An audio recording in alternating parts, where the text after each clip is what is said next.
For thousands of high school students across the country, walking through the gates of the University of Zimbabwe is the ultimate academic goal.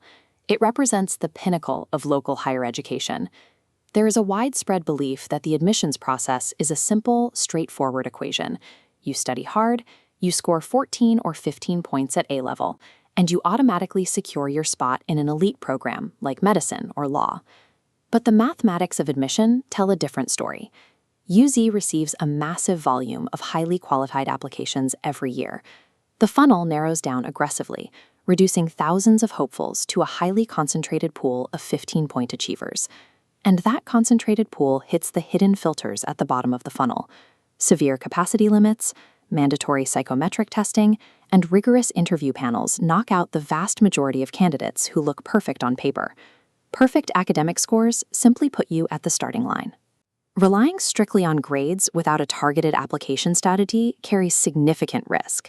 This creates intense anxiety for the pragmatists, the students projecting a solid 10 to 13 points. They have a deep, genuine drive to work in healthcare or justice, but they fear these cutoff dynamics will permanently lock them out of the university system. Looking at this official requirements document for the Faculty of Medicine and Health Sciences and the Faculty of Law, you can see the rigid entry conditions. These saturated, high-prestige degrees demand highly specific 3-subject A-level combinations, and the cutoff is entirely unforgiving. If you are sitting on borderline points and stubbornly direct all your applications exclusively toward these hyper-competitive programs, you are ignoring the mathematical reality of the applicant pool. When the late application window opens and the final cutoff line shifts higher than expected, fixating on a saturated degree leaves you scrambling with no viable backup plan in place. The solution is to uncouple your actual career passion from the traditional title of the degree.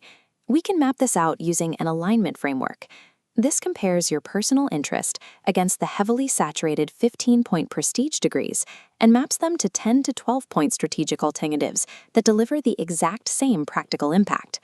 For example, if your drive is healthcare, the traditional route is a Bachelor of Medicine and Surgery, which demands perfect points.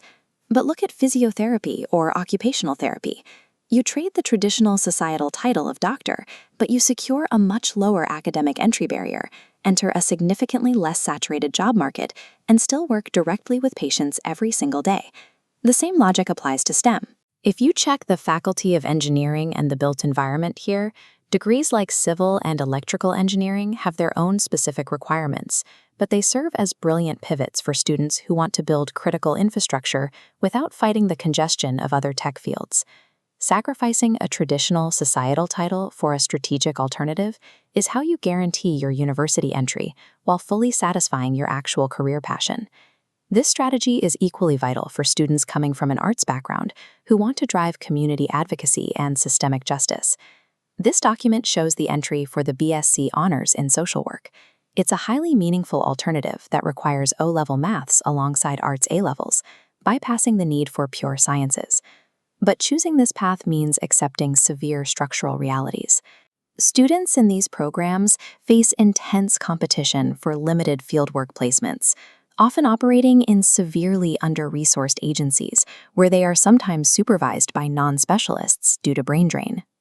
Taking a community-focused alternative requires weighing your passion for advocacy against the intense daily grit needed to survive and learn in under-resourced environments.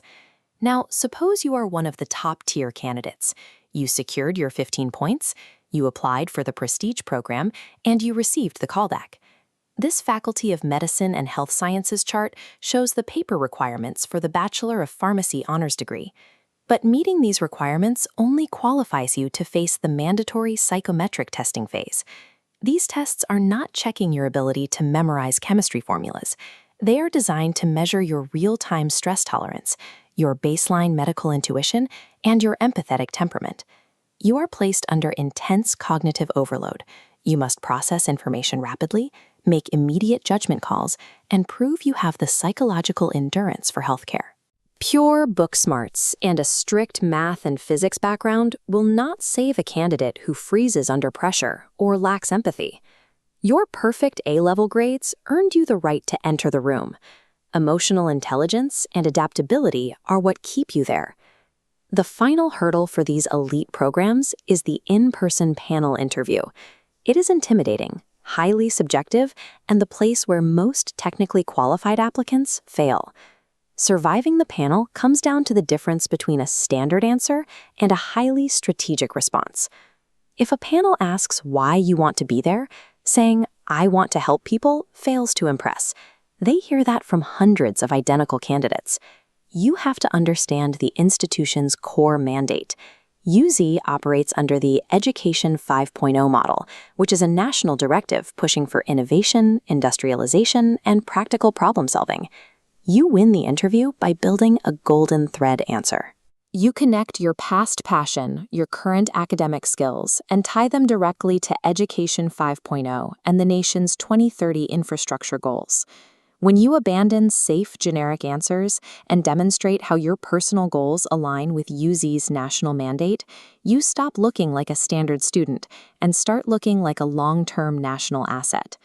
With all of this in mind, you have to transition out of anxious uncertainty and start building a concrete action plan based on your reality.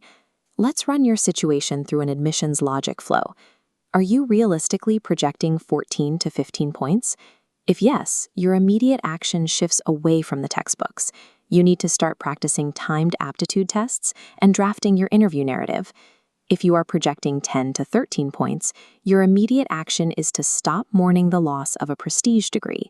Look at the data, find the lower barrier program that matches your interests, and lock in your strategic alternative.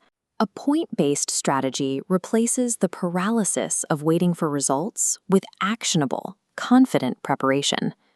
The ultimate reality of higher education in Zimbabwe is that your career passion is your destination. Your degree is merely the vehicle you take to get there. The end goal of all these educational paths is a functioning, modernizing economy pushing toward Vision 2030. Building that future requires a workforce that extends far beyond surgeons or corporate lawyers, demands agronomists securing the food supply, physiotherapists rehabilitating the workforce, urban planners organizing the cities, geospatial analysts mapping the nation's resources. Industrialization requires momentum, and it requires highly skilled graduates operating effectively across every single sector of the economy. Ultimately, the impact you make on the nation's industrialization defines your professional standing far more than any traditional title.